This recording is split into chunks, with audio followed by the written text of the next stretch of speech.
Hello నమస్తే, welcome to Satish talks. Match number 13 Delhi Capitals versus Chennai super Kings Vizag వేదికగా ఇవాళ match మనం చూసాం.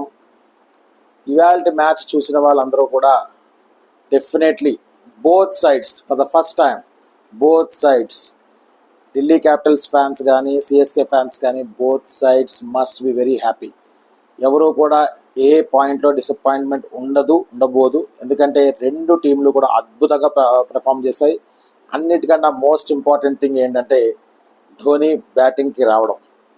So thanks to Delhi capital bowlers, వాళ్ళు అతి త్వరగా వాళ్ళందరినీ వికెట్లు, చెన్నై సూపర్ కింగ్స్ వికెట్లు తీసి నెంబర్ 7లో ధోని బ్యాటింగ్కి వచ్చేలా చేసినందుకు definitely everybody will be most happiest people there, fans అందరూ కూడా. ఎందుకంటే ధోని బ్యాటింగ్కి ఈ సీజన్లో for the first time after finals 2023 finals తర్వాత, జీటీతో ఆడిన ఫైనల్స్ తర్వాత మళ్ళీ ఇంకొకసారి ధోని బ్యాటింగ్ మనం ఇవాళ చూడగలిగాం. Thanks to that. All before that అసలు ఏం జరిగింది, ఎక్కడ స్టార్ట్ అయింది? Let's get started.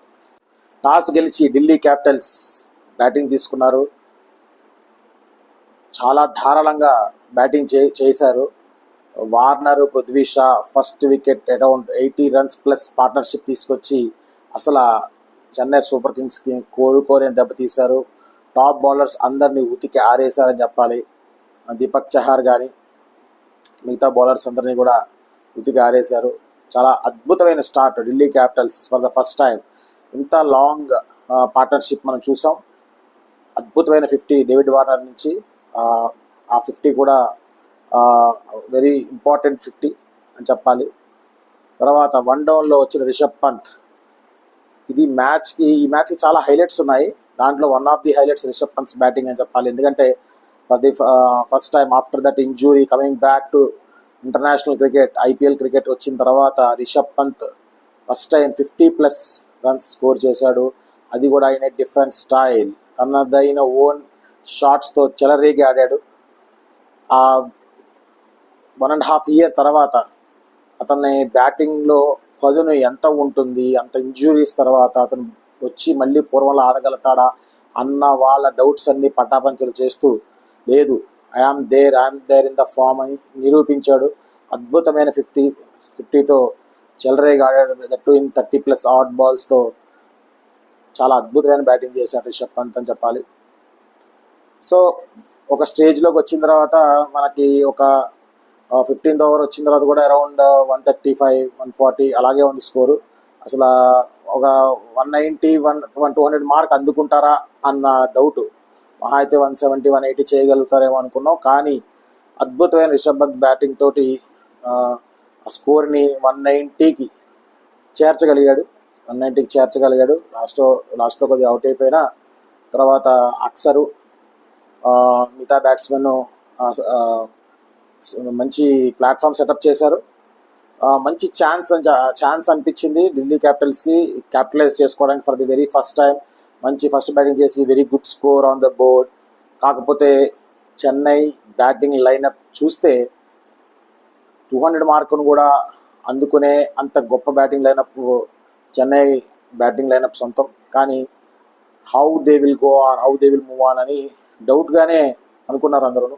But second inning start అయిన తర్వాత ఆ డౌట్స్ అన్ని పటాపంచలు చేస్తూ ఖలీల్, అసలు what a spell from Khaleel and Ishant Sharma most specially back from injury. ఆ ఫస్ట్ మ్యాచ్లో ఇంజురీ తర్వాత మళ్ళీ ఇప్పుడు బ్యాక్ వచ్చి అద్భుతమైన బౌలింగ్ చేసి ఆ ఫస్ట్ ఓవర్ స్పెల్ ఏదైతే ఉందో ఖలీల్ అండ్ ఇషాంత్ మధ్యలో ఫస్ట్ 4 hours బిగించి పడేశారని చెప్పాలి. అసలు they have given nothing away to the batsmen. దాంతోపాటు ప్లస్ అద్భుతమైన వికెట్స్, 2 వికెట్స్ తీశాడు ఖలీల్ మహమ్మద్.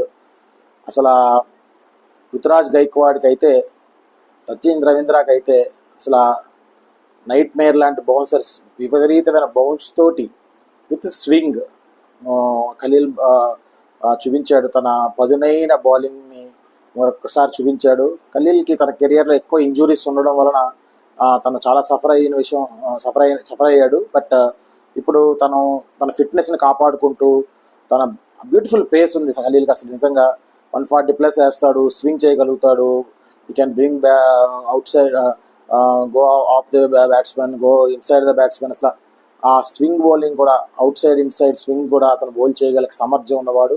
బట్ అన్ఫార్చునేట్లీ తన ఇంజురీస్ వలన చాలా మ్యాచ్లు దూరం అయ్యాడు.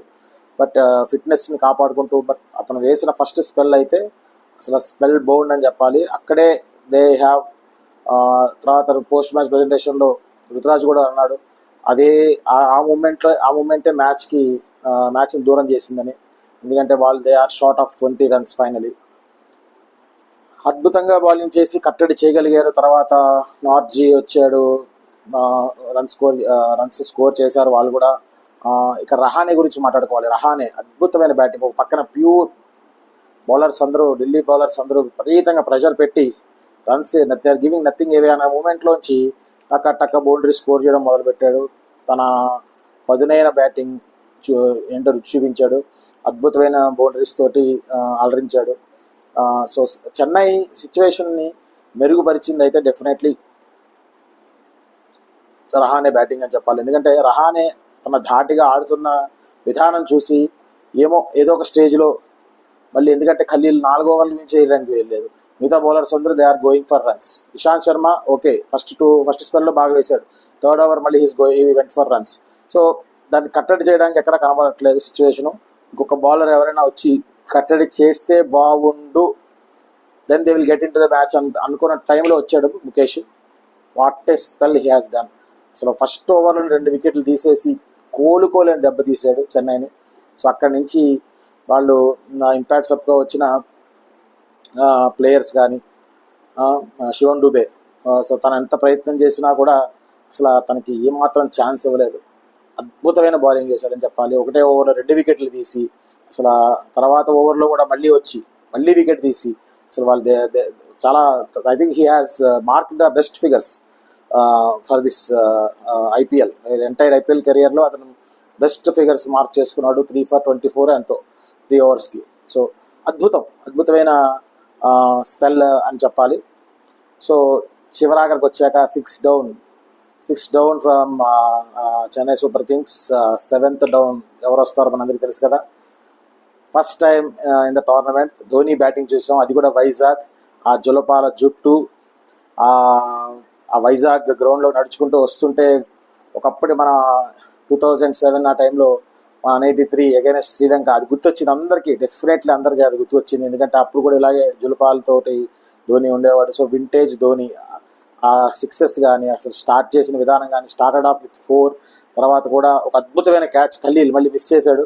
బౌలర్స్ కూడా చాలా ప్యానిక్గా కనిపించారు. ఖలీల్ కూడా చాలా ప్యానిక్ అయ్యాడు, చాలా వైట్స్ వేసాడు. తర్వాత రిషబ్ పంత్ కూడా కూల్ అవ్వమని చెప్పాడు దానికి. సో బౌలర్స్ అందరినీ కూడా కూల్ చేస్తూ, ఎందుకంటే ఒకసారి వింటేజ్ ధోని, వీళ్ళందరూ కుర్రాళ్ళు, బౌలింగ్ చేసే వాళ్ళందరూ కుర్రాళ్ళు. సో వాళ్ళకి ఏంటంటే ఒక విధమైన ఫీల్ వచ్చింది వాళ్ళకి. సడన్గా ఒక ఓవర్వెల్మింగ్ ఫీల్ వచ్చి వైల్డ్ చేశారు. But stick to that plan. Actually they have come up with that plan. Delhi Capitals wide off side the off stump, yorker length bowling. So all the 4 pacers వాళ్ళు చేసింది అదే plan exactly చేశారు. మధ్యలో చాలా wild పోయినాయి, చాలా extras వెళ్ళినాయి. అయినా కూడా wide off side the off stump, yorker length bowling. So they are stick to their lines. ఆ లైన్లో తప్పకుండా అదే లైన్, 1-2 వైల్డ్ పోయినా they didn't felt bad about it. Definitely అదే లైన్ పట్టుకున్నారు. అదే లైన్ తోటే వాళ్ళని బ్యాట్స్మెన్ అందరినీ కట్టడి చేశారు. ఇంకా వాళ్ళు ఎప్పుడైతే రన్స్ రావు, obviously definitely they go for bad shots. So అదే జరిగింది. So they got the wickets. That's how they picked up the wickets. Variation in the pace. Mukesh చేసింది కూడా అదే. Wide off side the off stump, yorker length వేస్తూనే pace vary చేస్తూ అద్భుతంగా wickets రాబట్టాడు. So Khaleel last over వేశాడు. వింటేజ్ ధోని చెలరేగిపోయి ఆడాడు. ఎప్పుడైతే ఆ క్యాచ్ మిస్ చేశాడు ఖలీల్, ఇంకా ధోనిని ఆపేవాళ్ళు ఎవరు లేరనిపించింది. అంతలా అద్భుతమైన బ్యాటింగ్ చేశాడు. సో 6 6లు 3 6లు 2 4లతోటి చెలరేగిపోయి కేవలం ఒక 16-17 బాల్స్లోనే 37 కొట్టేశాడు. సో అప్పటికే మ్యాచ్ అయిపోయిందని చెప్పాలి. ఎందుకంటే చాలా చెప్పాను, ఫస్ట్ పవర్ ప్లేలో కానీ, తర్వాత మిడిల్ ఓవర్స్లో కానీ చాలా బాల్స్ వేస్ట్ అయ్యాయి. కారణం ఏంటంటే beautiful bowling. It's not about batsmen. వాళ్ళని అనడానికి లేదు, ఎందుకంటే అక్కడ ఏదైనా anything if they wanted to go for shots they are losing the wickets. Regular intervals wickets lose అవ్వడానికి కారణం ఆ dot balls. So dot balls will create pressure, that's what they did. Delhi Capitals చేసింది ఏంటంటే బౌలింగ్లో చెన్నై సూపర్ కింగ్స్ బ్యాట్స్మెన్ని కట్టడి చేయగలిగారు. ఆ కట్టడి చేసిన దాని దగ్గర నుంచి వాళ్ళు వికెట్స్ రాబట్టారు. So they have executed the plans very well అని చెప్పాలి. ఎందుకంటే అంత అద్భుతంగా రిషబ్ పంత్ కూడా తన captaincy, beautiful captaincy, bowlers change చేసిన విధానం కానీ, అతను తీసుకొచ్చిన ఆ సెట్ చేసిన ఫీల్డింగ్ సెట్ చేసిన విధానం కానీ, wide off side off stump bowling వేస్తున్నప్పుడు దానికి తగ్గట్టుగా ఒకవేళ ఆ షాట్స్ ఆడినా కూడా దాని తగ్గట్టు ఫీల్డింగ్ సెట్ చేసుకుంటే ఎంతో అద్భుతంగా అసలు ఒకవేళ ఎక్కడ కొట్టినా కూడా ఫీల్డర్ చేతుల్లోకి వెళ్ళేంత కట్టడిగా వాళ్ళు stick to the lines, stick to the plan. చాలా అద్భుతంగా చెప్పాలి. అసలు నా భూతో నా భవిష్యత్. I have to appreciate 100 marks, full marks to Rishabh Pant. ఎందుకంటే అతని క్యాప్టెన్సీకి డెఫినెట్లీ మనం we should mark it on. Beautiful win everybody. ఆ ఢిల్లీకే చాలా ఇంపార్టెంట్ విన్ ఏదని చెప్పాలి. ఇక్కడి నుంచి వాళ్ళ టోర్నమెంట్ని ఏ స్టేజ్ తీసుకెళ్తారనేది మీ ఊహకే వదిలేస్తాను, ఎందుకంటే ఒక beautiful win. So nothing to lose for Chennai Super Kings. They already have 2 wins in their bag. ఈ ఒక మ్యాచ్ ఓడిపోయినంత మాత్రాన ఏం పెద్ద తేడా లేకపోయినా, but batting of Dhoni is definitely it's a sweet memory for all the Vizag fans all over the world. ఎందుకంటే చాలా రోజుల తర్వాత మనం ధోని బ్యాటింగ్ చూడగలిగాం, వింటేజ్ ధోని బ్యాటింగ్ చూడగలిగాం. So this has created very good mark for both sides. Sunday రోజు night time beautiful match. Everybody enjoyed, both side have enjoyed it. Excellent match. So waiting for the tomorrow's Mumbai's taking on match. Let us see how it goes. Thank you.